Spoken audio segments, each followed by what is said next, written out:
Hello, welcome back to Nerd Productions. Otis here. Today we're going to be properly modding Hammershot. We're going to do a 7 kilogram spring upgrade, Teflon tape on the plunger head, re-grease the whole system, and put a custom paint job on. First things first, gotta take all the screws out. So here we go. And boom, screws are out. Okay, so I'm gonna butterfly it open, show you the insides. That way, when you put it back together, you can like go back to how everything goes. And then I'm gonna cut out, take off all the leather stickers, sand off all these wonderful warning labels and all of the logos I got there. Might keep the knife. Debating on it. Okay, without further ado, top part that all the screws come out of, nothing on there, no internals, don't have to worry about that. Here's all the internals. I'm gonna go slow on this, that way you can see every single piece and where it goes.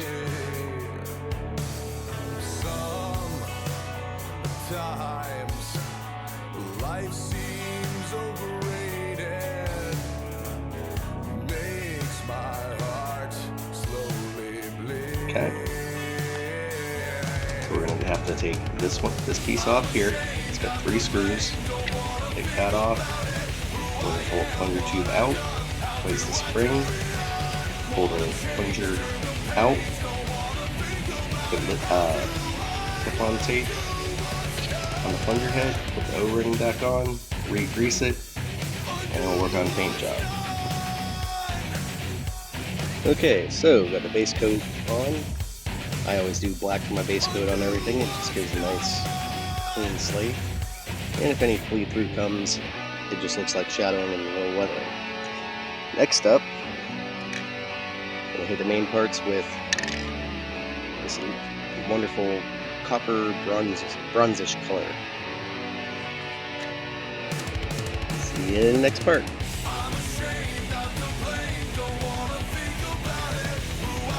Okay, so I've got the copper coat done. In case you can't tell, I'm going with kind of a steampunkish look. I got copper on the sight. I put a metallic, kind of grayish black.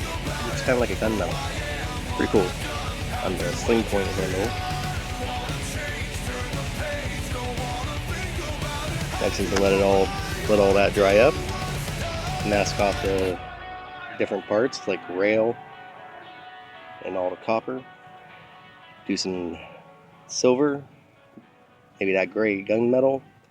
Throw some red up on the rail, and yeah. Alrighty, here we go.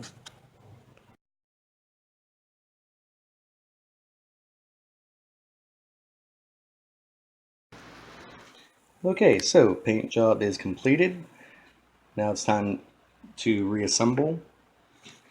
I have our worker 7 kilogram Hammershot spring already installed.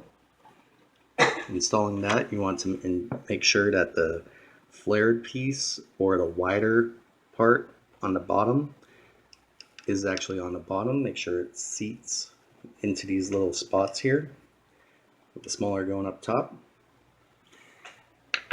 Reassembly is where most people starting off modding make mistakes. So I'm going to go through a couple quick tips that help me out. First tip I got from Captain Xavier. You can check him out over on his YouTube channel. Awesome guy, great modder. What he does is, first off, save your instructions. Sometimes you can't save your instructions. You might accidentally throw them out, or you get a blaster from Goodwill or a yard sale, it doesn't come with one, no problem. Just print off a picture of it. If you don't have a printer, piece of paper, pencil, and pen, make a quick drawing of it. Doesn't have to be pretty, doesn't have to be exact. And then when you take your screws out, stick them inside the picture of your blaster where the screw goes. Comes in very handy when you have multiple size screws. That way you put them back where they go. Now with the Hammershot, they're all the same size screws. You don't have to really worry about that. Also, another tip, when you're for reassembly, just take pictures, look at the videos, freeze frame, and see where everything goes. Two of the biggest problems with the Hammershot is there's a little spring right there underneath the hammer. It has a straight bar that goes right up to this little piece of black plastic here. There's a better view of that spring. And then there's a little arm that goes into that little hole on the trigger itself. It's a little tension spring. You want to make sure that you have it correct. Have your hammer in there. That way it'll actually work the way it's supposed to. The hammer actually has this hole right here. It's the bottom one that goes onto this post. We're not using this top one at the moment. And that's about it. So we're going to take, now there is one other small part on the Hammershot to worry about, and that's focus, darn you, focus. Okay, well anyways, my camera doesn't want to work with me here, so we're going to continue on. The spring right here is part of the return arm. You want it attached to this peg here, and this black peg, this orange peg here, and this black peg here. As long as it's attached there, you're all good. It does like to pop out, so you have to be careful. Same thing with the trigger and its spring. It just popped out on me. And as you can see, there's that arm I was talking about, and then there's the other piece. When you're putting the hammer on, easiest thing to do, thread the arm that has the 45-degree bend in it right into that hole. See if you can zoom out so you can see a little better. And then just line up the spring with the hole for the hammer. And we're going to slide that right onto that metal post right there.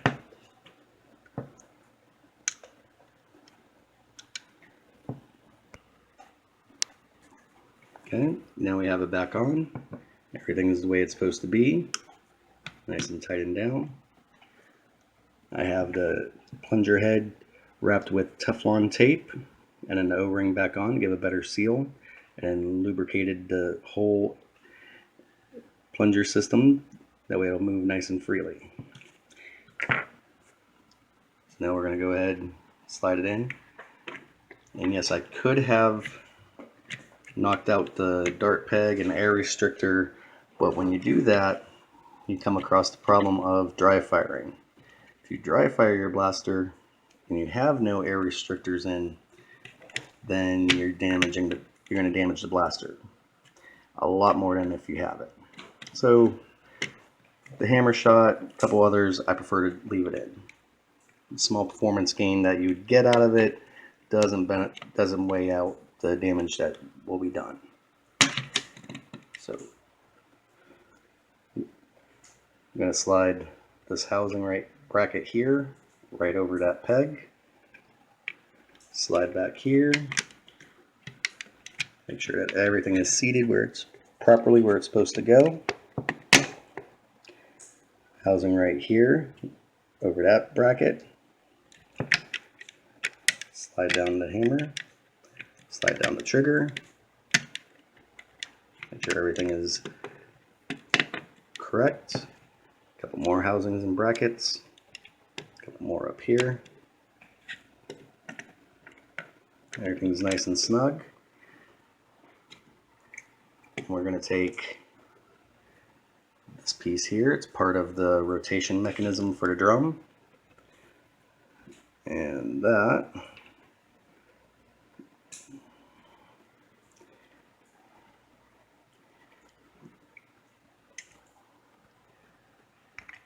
slides right into the turret, right in that center hole.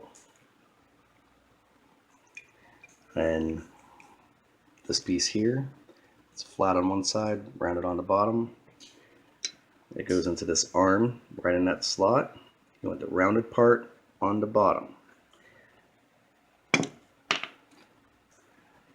Your iron sight, that's going to go up here. Hole goes in, attaches, voila. And then of course, we'll mount the tactical mount with the spring, and that goes right in here. And then the little lanyard sling mount comes down here. I'm going to go ahead and put all that back together, and I'll show you once everything is screwed back together.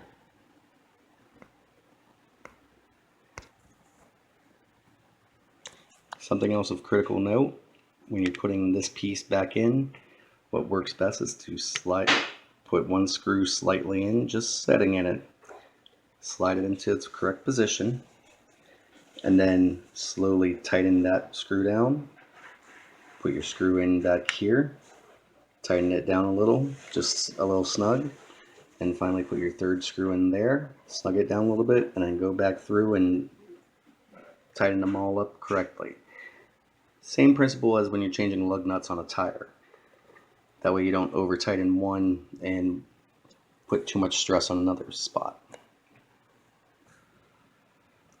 Okay, I do apologize. I did tell you something a little bit wrong.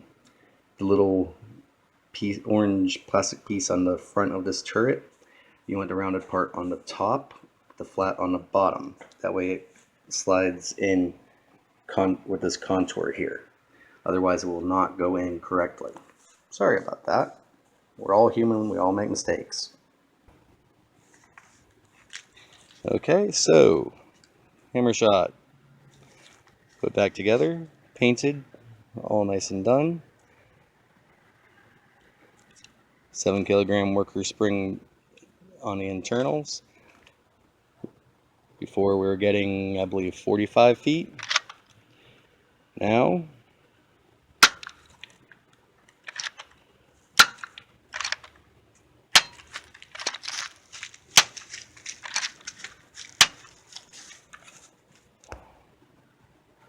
okay, let's find distance. Got 5, 10, 15, 20, 25, 30, 35, 40, 45. First start. 55, 60, about 63, almost at 70. Of course, we're missing one dart. Haha. Now we have them all. Okay, so I'd say we're hitting low 45, high 70. It's an average of around 65 or so. Closer to the 70 though. Not bad. Definitely get better performance with a higher spring. However, I believe that 7 kilogram spring on a Hammershot is more than sufficient. If you want to go higher, you're gonna have to get the metal upgrade kit, which is a little on the pricey side. But stock, with all the stock internals and just changing out the spring and doing the other slight performance upgrades, 7 works just fine. Puts in pretty good pressure in there. It's wanting to depriming, it's even wanting to pop them out. That's pretty good performance. All in all, I'd say Very, very nice. Typical.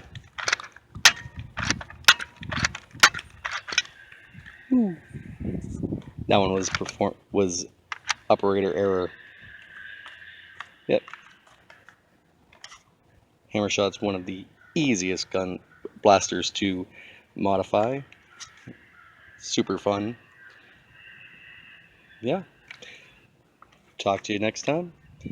And until next time, this has been Otis, Nerf Nerd Productions. Don't forget to like, comment, share, subscribe. We're on Facebook, YouTube, DTube, Patreon, all over the place. See you next time. Bye.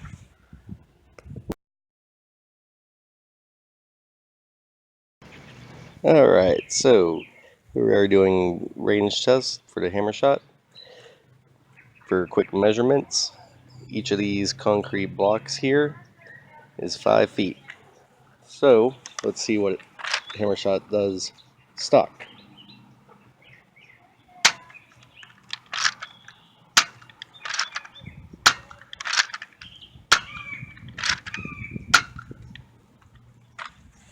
And that is 5 rounds. So let's find out. 5, 10, 15, 20, 25, 30. Alright, so we got one, say about 31. We got 2 more here right at the 35. That's 3.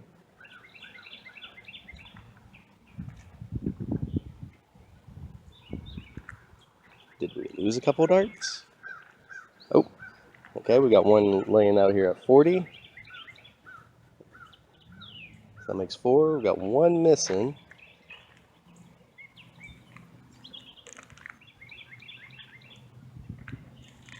And I guess we lost that one. Okay, so we're going to say we're hitting about 35 feet average. Alright, so now we're going to check for how far we're getting with the mods.